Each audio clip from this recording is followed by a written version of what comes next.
और कितने भी जोड़ते जाएं सभी को बराबर मिलेगा। तो ऐसे ही वृत्तासुर ने कहा मुझे दासानुदास बना लीजिए, दासों का दास बना लीजिए। अरे महाराज या मुझको वो भक्ति दीजिए अजात पक्षा, जैसे पक्षी जो होता है पंख नहीं निकले हैं पक्षी के, चिड़िया दाना चुगने चली गई और पक्षी घोंसले में चिड़िया के आने का इंतजार करता है, झटपटाता रहता है, डरता भी रहता है कि कोई कौआ इत्यादि ना आ जाए, खा ना जाए। तो वैसे ही मैं आपकी भक्ति करूं जिस प्रकार से पक्षी झटपटाता रहता है मां के लिए, या जैसे गाय जंगल जाती है चरने को और छोटा बछड़ा है, सायंकाल जैसे ही होता है गोधूली बेला कि बछड़ा झटपटाने लगता है,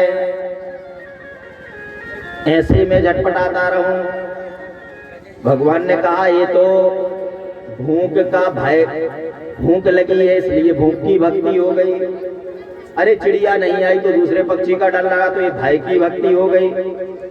तो अंत में वृत्तासुर ने कहा कि हे प्रभु मुझको वैसे भक्ति दीजिए, कैसे कि काम है नार प्यार जिम, लोभ है प्रिय जिम्मेदार,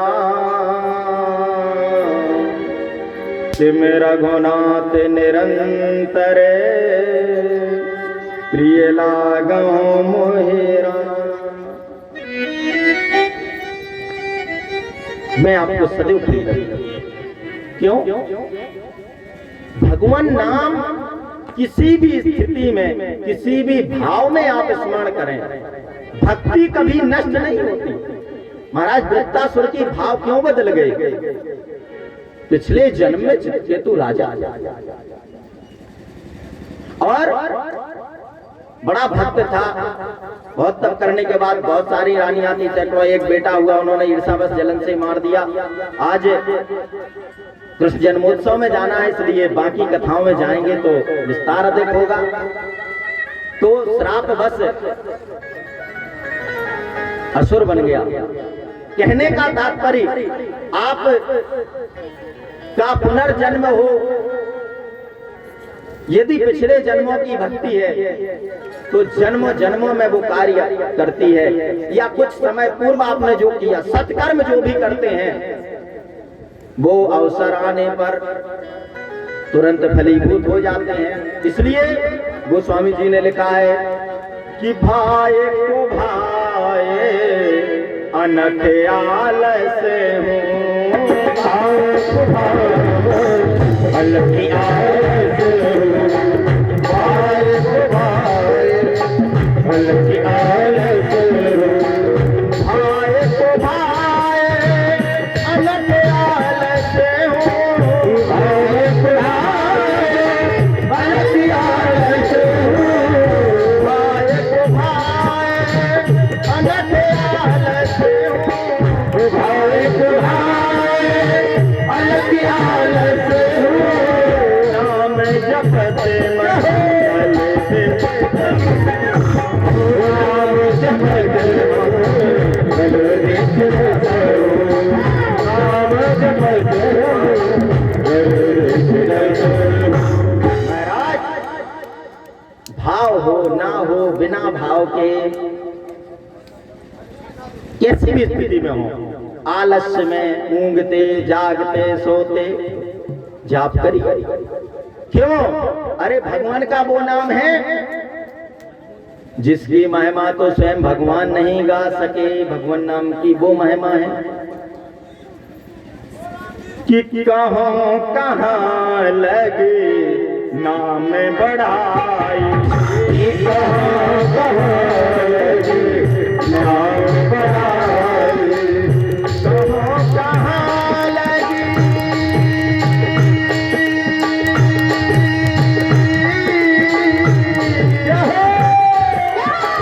कहाँ कहाँ लगे नाम बढ़ाई, कहाँ कहाँ नाम बढ़ाई, कहाँ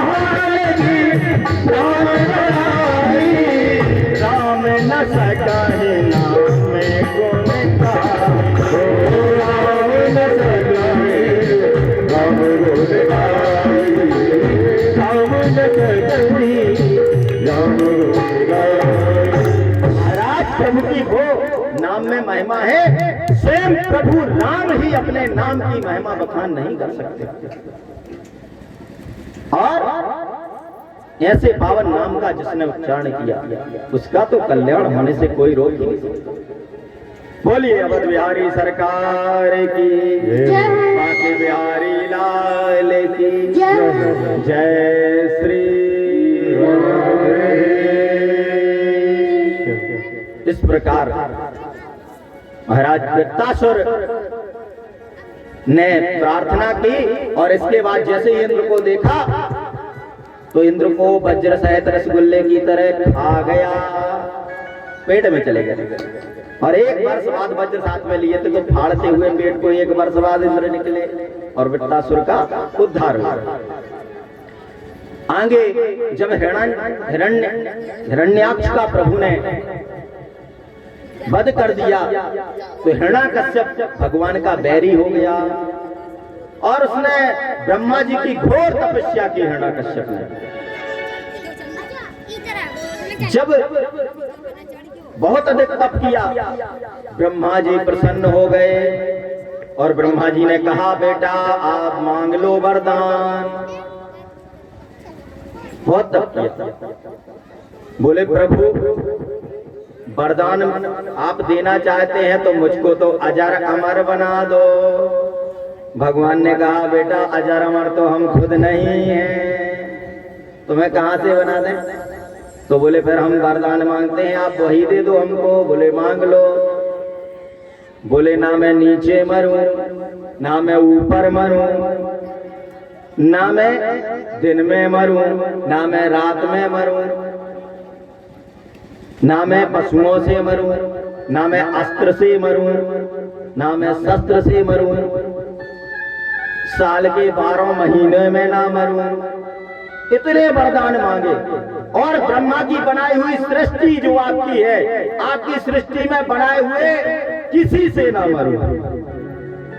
ब्रह्मा जी बोले तो बड़ा खतरनाक, लेकिन बेटा किसी ने तेरे जैसा तप भी नहीं किया है, चलो दिया आशीर्वाद। अब तो प्रसन्न हो गया, मैं तो अमर हो गया, ब्रह्मा की बनाई सृष्टि में भी नहीं मर सकता, कोई मार ही नहीं सकता। और आकर के वो आतंक फैलाया। महाराज जो माता ताई है दुष्ट है, दुर्जन है, जिनकी विचारधारा ही दूषित है, कलुषित है, ऐसे आतंकवादियों को यदि परमाणु बम दोगे तो देश का क्या करेंगे? क्षति ही पहुंचाएंगे। इसलिए दुर्जनों को शक्ति कभी प्रदान नहीं करनी चाहिए। अरे जो गलत विचारधाराओं से जीते हैं, समाज में गलत कार्यों को करके व्यापार करके पैसा कमाते हैं, उसमें हमें सहयोग नहीं करना चाहिए। क्यों? दूषित लोगों के पास धन जाएगा तो समाज में विकृति ही आएगी, आतंकवाद ही फैलेगा। अब तो ब्रह्मा जी स्वयं परेशान हुए। अरे सांप को दूध पिलाओगे तो किसको काटेगा? और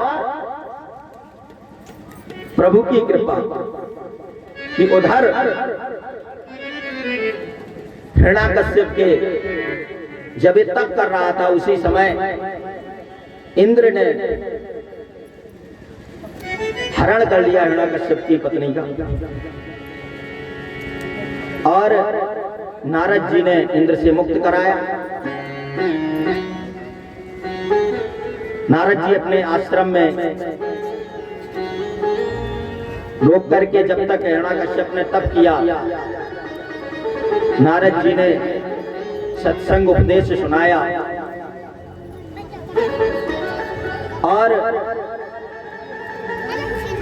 कुछ समय पश्चात हिरण्याकश्यप के जैसे ही तप करके आया तो नारद जी द्वारा हिरण्याकश्यप की पत्नी को राजमहल में भेज करके और प्रहलाद का जन्म हुआ। 4 भाई, चौथे प्रहलाद है। प्रहलाद का जन्म हुआ राक्षस कुल के गुरु शुक्राचार्य जी के बेटे षंड और अमर्क हैं, षंडामर्क जी। उनका विद्यालय चलता है तो उनके यहाँ पढ़ने के लिए प्रहलाद को भेज दिया। और प्रहलाद शिक्षा ग्रहण करने के लिए गए, शिक्षा ग्रहण करने लगे। एक दिन हिरण्याकश्यप ने सोचा कि चलो बेटे से मिल करके आए, बेटे ने क्या सीखा है। अरे पढ़ाई के लिए भेज दिया है तो पता करें गुरु लोगों ने कितना पढ़ाया है। और महाराज जब वहां आए तो प्रहलाद को बुलाया, बड़े प्रेम से गोदी में बिठा लिया। बेटा पढ़ाई अच्छी चल रही है? जी पिताजी बहुत अच्छी चल रही है। तो कुछ पाठ एकाध हम ही को सुना दो। बिल्कुल। बोले पिताजी ये सारा जगत अंधा कुआं है, इस सारा जगत में अंधे कुएं की भांति सब लोग क्रमशः अंधकुआं में गिरते जा रहे हैं, कोई किसी को बाहर नहीं निकालता।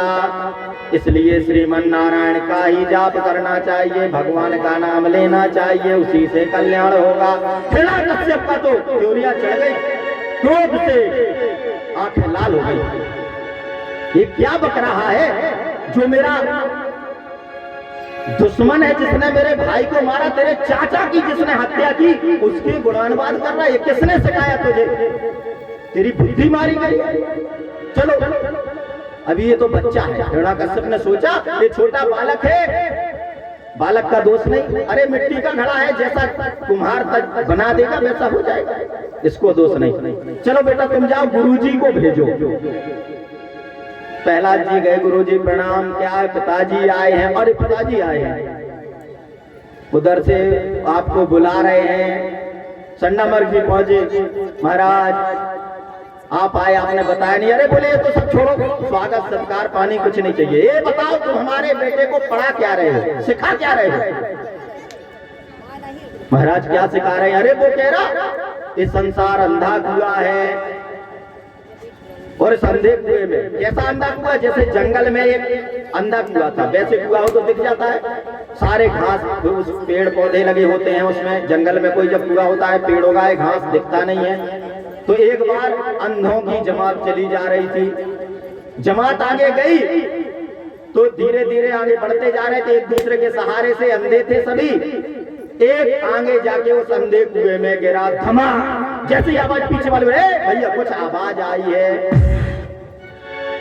पीछे वाला बोला क्यों, कुछ गड़बड़ है क्या? अब जो आगे गिर गया कुआं में, उसने सोचा कि अपन तो गिर ही गए हैं, अब पीछे वालों को यदि बता देंगे तो ये नहीं आएंगे, तो अकेले क्यों मरे? बोले नहीं कोई चिंता नहीं, कुछ नहीं, सब ऐसे ही है, थोड़ा मोड़ा जंगल है, खटपट होती रहती है। तो दूसरा गिरा, धमा। दूसरा बोले भैया फिर से कोई आवाज आई। अरे बोले जंगल है भाई। दूसरा वाला भी गिर गया। तो उसने कहा मैं क्यों बताऊं, जब इसने अगले वाले ने नहीं बताया। तो तीसरा भी गिरा, धम्मा। और क्रमशः करके वो सारे के सारे एक के बाद एक उसमें कुएं में धमा धम धमा धम धमा धम धम गिर गए। तो महाराज ऐसा ही संसार है, ये अंधा कुआं। इसलिए संधे कुएं में ऐसे मत गिरो। षंडामर्क जी से कहा ये सिखाया तुमने? कह रहा भगवान का नाम लो, भक्ति करो, ये राजपाट ये तो सब ठीक है, इससे कमाने से क्या मिलेगा, अपना परलोक सुधार लो, ये सिखाया है। षंडामर्क जी बोले महाराज हमारी बिल्कुल भी गलती नहीं है। क्यों? हमारे यहाँ ये कोई कोर्स ही नहीं है। अरे हमारा तो सरकारी स्कूल है, जैसा राजा सरकार कहेगी वैसा ही चलता है, जो पढ़ाएगी शिक्षा नीति वही पढ़ाएंगे हम। आप जैसा आदेश करते हैं, आप कहते हैं गा माने गधा पढ़ाओ तो हम गधा ही पढ़ाते हैं, गा माने गणेश जी की चर्चा ही नहीं करते हैं। महाराज निश्चित कोई विरोधी है, उसकी साजिश है, उसने सिखाया है बेटे, नहीं तो इसको कहां से आया। हिरण्याकश्यप बोला इस बार क्षमा प्रार्थना की, महाराज इस बार माफ कर दो, अभी इसको पढ़ाएंगे, अब की बार गलती नहीं होगी, देख रेख करो, इससे कोई मिलता तो नहीं है, कोई दूसरा तो नहीं साजिश कर रहा। ठीक है महाराज थोड़ा सा मौका और दो। और इसके बाद हिरण्यकश्यप चला गया। उधर गुरुजी वापस आए। गुरुजी ने कहा, अरे क्यों रे मूर्ख, राक्षसों के चंदन जैसे वन में तू कहां से कांटों वाला पैदा हो गया, तू क्या बक रहा है? प्रहलाद जी सुनते रहे गुरुजी की डांट को, और अंत में गुरुजी से थोड़ा सा प्रश्न किया। गुरुजी, बात तो जो हम कह रहे हैं वही सत्य है, आप भी जानते हैं, लेकिन आप राजा के पीछे मजबूर हैं, क्योंकि आपको राजा जी का भय है, उनको डरते हैं। जो सबसे बड़ा जगत पिता है उसको नहीं डरते। और एक दिन तो क्या हुआ महाराज कि सारे गुरुजी किसी कार्य से कहीं नगर में चले गए, और वहां पर प्रहलाद ही था। प्रहलाद थे तो प्रहलाद ने सारे अपने मित्र मंडली को बुलाया। प्रहलाद जी तो सदैव भगवान नाम का स्मरण भी करते हैं। समझाने लगे, बोले सुनो मित्रों, तुम लोगों को आओ ये खेल खिलाएं। सारे मित्र मंडली बैठ गई। बताओ भैया प्रहलाद कुछ भी कहो, तुम्हारी बातें बहुत अच्छी लगती हैं, आप जो भी बात बताते हो बहुत अच्छी लगती है। रोज उनको जब भी मौका लगता है प्रहलाद जी प्रवचन सुनाने लगते हैं। तब प्रहलाद जी ने कहा, एक खेल आपको बता रहे हैं, कभी खेला है? कौन सा? लुका छिपी वाला। अरे भैया वो तो बहुत सीधा सीधा है, कुछ लोग छिप जाते हैं पर कुछ लोग ढूंढने को आते हैं। एक ढूंढता है, वो जिनको ढूंढ लेता है तो पकड़ पकड़ के फिर वो ढूंढना शुरू करते हैं, तो हम लोग छुपते हैं। ये तो बहुत खेला हम लोगों ने छोटे में, सभी ने खेला। ये तो सीधा सीधा। अरे नहीं, प्रहलाद जी ने कहा, सुनो, जब इस सृष्टि में सारा प्रलय हो गया तो सारी जीवधारी सारी सृष्टि उस परमात्मा के उदर में विलीन हो गई। तो परमात्मा ने कहा जीवधारियों से कि आप लोग छुप गए हैं। उन्होंने कहा, हम तो छुप गए, आप ढूंढो। तो भगवान ने कहा, अभी ढूंढते हैं। तो एक एक को पकड़ के अपने ही उदर से निकाल के बाहर डाल दिया। पूरी सृष्टि में सारी जीवधारी बाहर आ गए। बोले, देखो सबको हमने ढूंढ लिया जी। अब भगवान ने कहा, अब हमारी बारी है छुपने की। अभी तक तो तुम लोग छुपे थे, हमने ढूंढ लिया, अब हम छुप रहे, अब तुम ढूंढ लेना। और फिर परमात्मा छुप गए। अब जीव से कहा कि ढूंढ लो, तो जीव ढूंढ रहा। बोले, चलो यहाँ नहीं मिले तो गंगा जी में चलते हैं, मथुरा चलते हैं, वृंदावन चलते हैं, अयोध्या चलते हैं। और परमात्मा छुपे बैठे। कहाँ? हम सभी के हृदय में। भाई प्रहलाद, बात तो बड़ी सुंदर कही, और ये बात कितनी सुंदर है, बहुत सुंदर लगा। तो बोले, फिर हमको भी मन होता है कि हम भी तेरी भांति भगवान का भजन करें, मस्त हो करके नाचें भगवान की भक्ति में। प्रहलाद ने कहा, तो क्या दिक्कत है भाई, हो जाने दो भगवान की भक्ति। गुरुजी है ही नहीं, किसी का दिक्कत नहीं। और फिर डर, भैया भक्ति करने का मन तो बहुत होता, लेकिन तेरे पिताजी का बहुत डर लगता है, हिरण्यकश्यप का। अरे प्रहलाद ने कहा, कैसी बात करते हो पागलों की तरह? उस जगत पिता से नहीं डरते हो जो सारे पिताओं का पितामह है, उससे डरते हो? अरे क्या बात करते हो मित्रों। अरे तब तो सबका हौसला बुलंद हो गया और बोले, प्रहलाद यदि तू भी ऐसे झूम झूम करके भगवान की भक्ति करेगा तो हम लोग भी तुम्हारे साथ में भक्ति करने को तैयार हैं। हमें कोई दिक्कत नहीं, हमें किसी का डर नहीं। और इस तरीके से प्रहलाद ने भजन प्रारंभ किया और सभी जितने भी प्रहलाद के साथ मित्र मंडली मित्र परिकर है वो सभी के सभी प्रहलाद जी के साथ हो लिए। तो जो लोग प्रहलाद जी के साथ हैं, प्रहलाद ने कहा जो हमारे साथ हों वो तो भगवान का नाम का उच्चारण करेंगे, और जो हिरण्यकश्यप की मंडली के हों, भाई पढ़ा आप जरूर साथ में रहे हैं, लेकिन हो सकता है कि आप लोग कुछ ऐसे भी हों कि जिनका हिरण्यकश्यप जी से हमारे पिताजी से ज्यादा बनती हो, तो वो लोग नाम नहीं लेंगे भगवान का और बाकी लोग नाम लेंगे कि ठाकुर हमरे रमण बिहारी, हम हैं रमण बिहारी के। ठाकुर हमरे बिहारी, हम हैं रमण बिहारी के। ठाकुर हमरे रमण बिहारी, हम हैं रमण बिहारी के। ठाकुर हमरे रमण बिहारी, हम हैं रमण बिहारी के। ठाकुर हमरे बांके बिहारी, हम हैं बांके बिहारी के। ठाकुर हमरे बांके बिहारी, हम हैं बांके बिहारी के।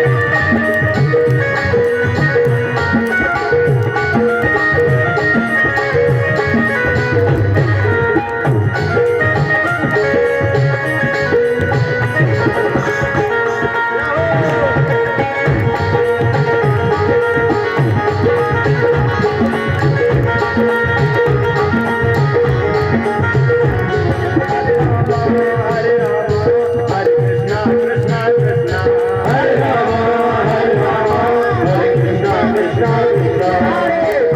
जो मित्र करके मस्त हो गए, झूमने लगे, नाचने लगे, मदहोश हो गए।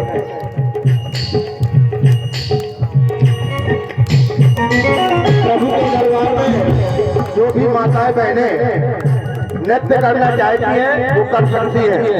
थोड़ा सा यहाँ पर जगह, जैसे ये बच्चियाँ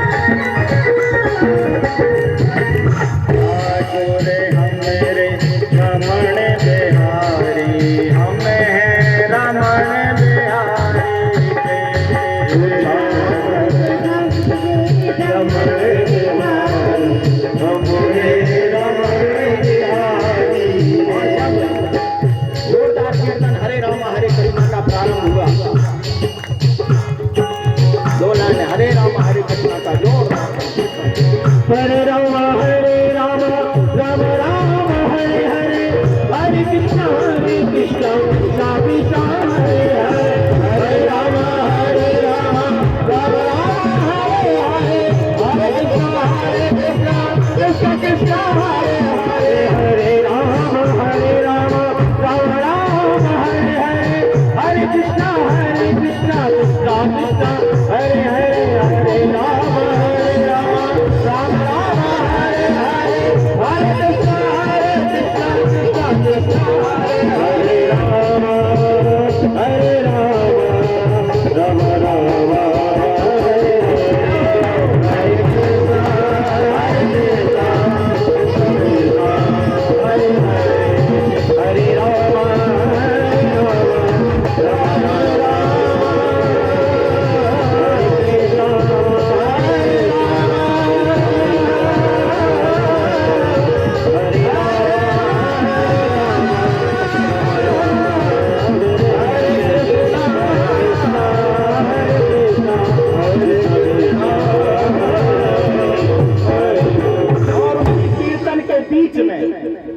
हिरण्याकश्यप चंडामर्क जी के साथ आ गया और जो बच्चे आंख खोल करके भजन कर रहे थे वो तो कांपने लगे और बाकी मस्त हैं, प्रहलाद जी झूमते जा रहे हैं। गौर से गर्जना की, ये क्या है? बताओ, अब कोई और अधिक बिगड़ गया है गुरुजी, आप कह रहे थे सुधर जाएगा। प्रहलाद से कहा तुमने क्या क्या सीखा, उसने फिर तो नवधा भक्ति श्रवणम कीर्तनम विष्णु स्मरणम पाद सेवनम अर्चनम वंदनम दास्यम सत्यमात्म निवेदनम। महाराज नवधा भक्ति का वर्णन करो।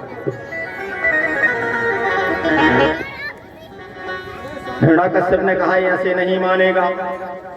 फिर तो हिरण्याकश्यप ने विभिन्न प्रकार की यात्राएं देना, पर्वत से गिराया, सर्पों की कोठरी में डाला, विष का पान कराया, होलिका दहन के लिए बिठाया, विभिन्न प्रकार की घोर यात्राएं देना प्रारंभ की। लेकिन प्रहलाद जी विचलित नहीं हुए। प्रभु नाम की शक्ति से सदैव जीवित रहे और इस तरीके से जब कोई उपाय नहीं सूझा तो हिरण्याकश्यप ने अंत में तो तलवार निकाल के कहा इसी क्षण में इसका वध कर दूं, वही बेहतर। शरीर में कोई ऐसी व्याधि हो जाए, कैंसर हो जाए, पैर में कैंसर है तो पैर को ही कटवा देना अच्छा है पूरे शरीर को नष्ट करने से। सोचने लगा एक ऐसा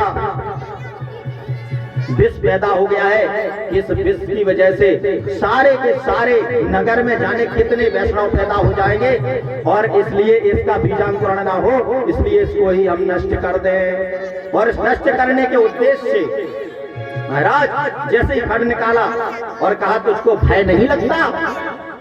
प्रहलाद ने कहा पिताजी किस बात का भय? मृत्यु का। महाराज मुझको कोई मृत्यु का भय नहीं है। क्यों?